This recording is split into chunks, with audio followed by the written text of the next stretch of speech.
Isang magandang araw sa inyong lahat. At ngayon, ating tatalakayin ang pahapyaw na kasaysayan ng ating wikang pambansa. Nang dumating ang mga Amerikano sa ating bansa, biglang naunsyami ang mithiin ng mga Pilipino nang maitakda ng pamahalaan na Ingles ang gagamitin bilang wikang opisyal lalo na sa pagtuturo sa mga paaralan. Ipinagbawal din ang paggamit ng mga vernacular sa mga paaralan at mga tanggapan kung kaya't hindi umunlad ang ating wika sa mismong bansa na ating kinalalagyan. Marami ang naging leader ng mga samahang makabayan tulad ni Teodoro Saclao, Cecilio Lopez, Lope K. Santos at marami pang iba na naging masigasig sa pagkakaroon ng wikang pambansa kung kaya't ang Tagalog ang gagawing wikang pambansa at wikang opisyal ng Pilipinas. Nang itatag ang Commonwealth, nagkaroon ng malaking hakbang tungo sa pagkakaroon ng wikang pambansa na pinangungunahan ni Pangulong Manuel Luis M. Quezon na tinaguriang ama ng wikang pambansa.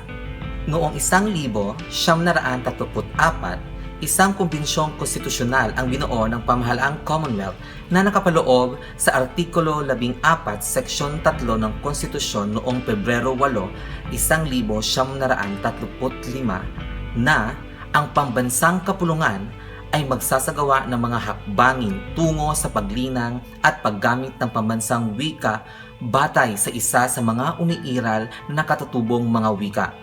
Samantalang hindi pa itinatadhana ng batas, ang Ingles at Kastila ang magiging wikang opisyal ng ating bansa. Kaya't naitatag ang surian ng wikang pambansa na binubuo ng mga kinatawang nagmula sa mahahalagang rehiyon sa Pilipinas bilang mga kasapi nito. Pagkatapos ng puspusang pag-aaral ng iba't ibang wika sa Pilipinas, ipinasya ng surian na ang wikang Tagalog ang siyang gagamiting wikang pambansa sapagkat ito'y nagtataglay ng mga nalinang ng panitikan at wikang sinasalita na nakahihigit ng dami ng mga Pilipino. Kaya noong Disyembre 30, 1937, inihayag ni Pangulong Quezon na ang wikang pambansa ng Pilipinas ay Tagalog. Ang mga sumusunod ay ang iba't ibang kautosang ipinairal ng ating pamahalaan tungkol sa pagsulong ng ating wikang pambansa.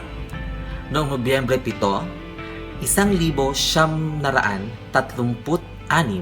inaprubahan ng Kongreso ang Batas Commonwealth bilang 184 na lumikha ng surian ng wikang pambansa na naatasang gumawa ng pag-aaral ng mga katutubong wika at pumili ng isa na magiging batayan ng ating wikang pambansa. Noong Desyembre 30, 1937, sa pamamagitan ng kautosang tagapagpaganap bilang 134 ng Pangulong Quezon, ang wikang pambansa ay ibabatay sa Tagalog. Noong Abril 1, 1940, ipinalabas ang kautosang tagapagpaganap na nagtatadhana ng paglilimbag ng isang balarila at isang diksyonaryo sa wikang pambansa. Ipinahayag pa ring ituturo ang wikang pambansa sa mga paaralan sa buong Pilipinas na nagsimula noong Hunyo 11, 1940. Noong Hunyo 7, 1970, pinagtibay ng Batas Commonwealth bilang 570 na nagtatadhana na simula sa Hulyo 4, 1946, ang wikang pambansa ay isa sa mga wikang opisyal ng wika ng ating bansa. Noong Marso 26, 1954, nagpalabas ng isang kautusan si Pangulong Ramon Magsaysay sa taunang pagdiriwang ng Buwan ng Wikang Pambansa mula sa Marso 29 hanggang Abril 4. Ngunit ang mga petsyang ito ay inilipat noong Agosto 13 hanggang 19. At noong Agosto 12, 1950, tinawag na Pilipino ang wikang pambansa na nilagdaan ni Kalihim Jose P. Romero ng Kagawaran ng Edukasyon batay sa kautosang bilang 7 na nagsasaad na kailanman at tutukuyin ang pambansang wika ay Pilipino ang gagamitin. Noong Oktubre 24, 1967, nilagdaan ni Pangulong Marcos ang isang kautosang nagtatadhana na lahat ng gusali at mga tanggapan ng pamahalaan ay nasa wikang Pilipino. At noong Marso 1968, ipinalabas ni Kalihim Rafael Salas ang isang kautusan na ang lahat ng pamuhatan ng liham ng mga kagawaran, tanggapan at mga sangay nito ay maisulat sa Pilipino. Noong Agosto 7, 1973, nilikha ng Pambansang Lupo ng Edukasyon ang resolusyong nagsasaad na gagamiting medyum ng pagtuturo mula sa antas elementarya hanggang tersyarya ang wikang Pilipino at masisimula ang taong panuruan simula 1974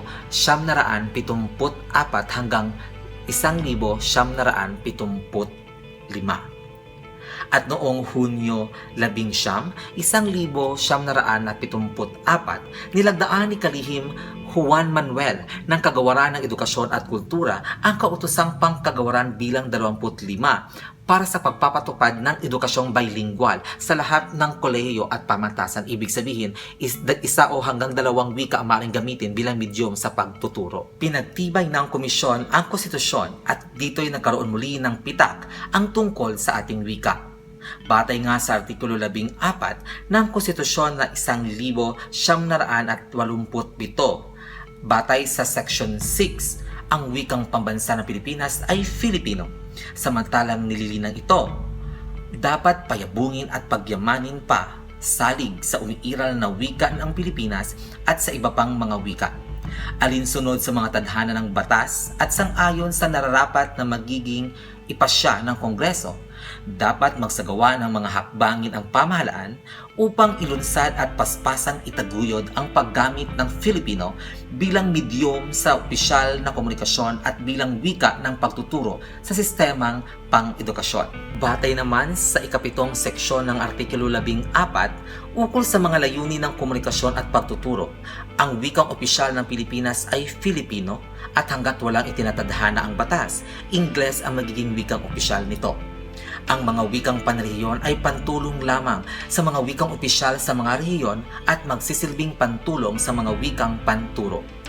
At batay naman sa ikawalong seksyon ng Artikulo 14, ang konstitusyong ito ay dapat ipahayag sa Filipino at Ingles at dapat isalin sa mga pangunahing wikang panrehiyon tulad ng Arabic at Kastila.